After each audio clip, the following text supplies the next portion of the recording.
I knew that I wanted to come out of this experience somehow stronger and not be sort of defeated by it. I had like this feeling I had to make this piece. I had to do this project as a way of healing, but also as a way of bringing this history into the present. That somehow, once I get through this process, that I would land somewhere, and then that would be the moment where I go, okay, now what's next? And now I'm inhaling deep. And now I'm in Pop's den, my old room. It's my room again. Gone are the buttons and books, they're now packed in boxes. And now I'm struggling to look at the videos I pulled out. I just miss him too much. And now I'm sailing on a boat, through dark, wrinkled waters, looking up at this fuzzy dot in the night sky, which is 200 billion stars and 30 trillion miles away.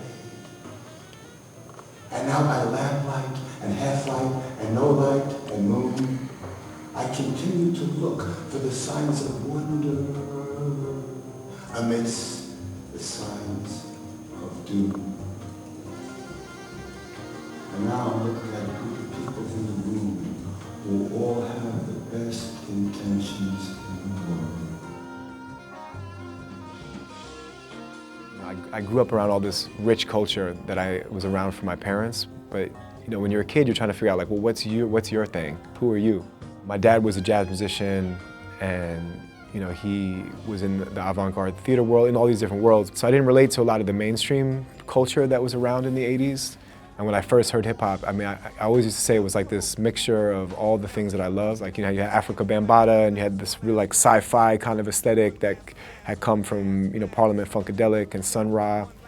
And then you had the B-boys, and people would call them like Grandmaster. Like you had this sort of kung fu. And it was also countercultural. It was like, graffiti. It was this direct resistance to control. And it was like, yeah, I'm gonna put my piece all over your city. I remember when I first met a kid who could beatbox.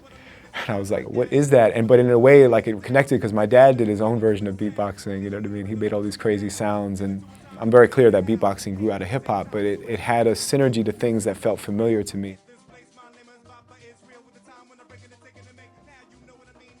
Being in the hip hop scene, like, really confronted a lot of my realizations about race and about privilege and about culture. And for me, it wasn't about being the cool white kid or being the appropriator. It was trying to figure out, like, what are the creative, subversive possibilities, and like, what do I have to say, and what can I contribute? And that's a contradiction I think that I'll always wrestle with, and I think I should always wrestle with it. When hip hop is at its best, it is this really beautiful space. It's intergenerational, it's intercultural, it's interdisciplinary, it's funky, it's relevant, it's uplifting, it's political, it's empowering. It's a huge part of my life and who I am as a person and artist, and I think it'll always be. Another thing I think, the role of the artist sometimes is to illuminate, sometimes is to agitate, to inspire, to instigate. I've tried in this piece to look for some moments where I can hopefully help facilitate a way that we can have a bit of a group experience and collectively recognize what's going on right now. When I was coming up, it was that moment in the 70s where it was a working class Italian neighborhood, and then it was this kind of post-industrial, it was all these factories, and then artists started moving into lofts.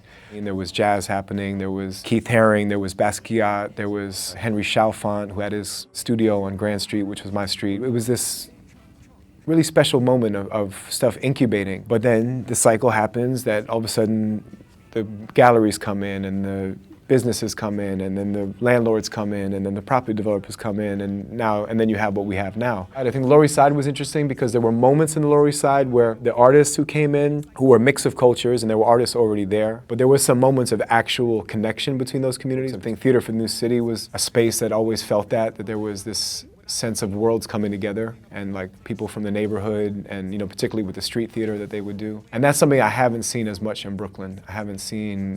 I see more conflict, I think, between the new generations of folks coming into Brooklyn and the historical communities. I don't see as much solidarity building. My parents had come out of this revolutionary time and really believed that the world was going to fundamentally change. I mean, it did change in a lot of ways and a lot of things progressed, but I don't think they were necessarily prepared for what would happen in America, in New York. But the thing that he instilled in me was resilience and the desire not to let go of a kind of utopian sensibility, that even in the midst of all of the intensity of what goes on in our world and in our country and in our city, that you somehow have to nurture this kind of creative magic that can interrupt that. And so I think that's definitely been, you know, a big part of my life and the things that I've tried to do and how I've tried to find my own road. You're with me tonight, not standing in the back of the jazz club where I might find you, but you're with me in the space between space and time moving.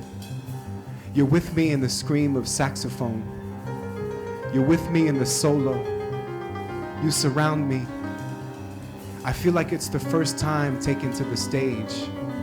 You're home. For 58 years, you're home.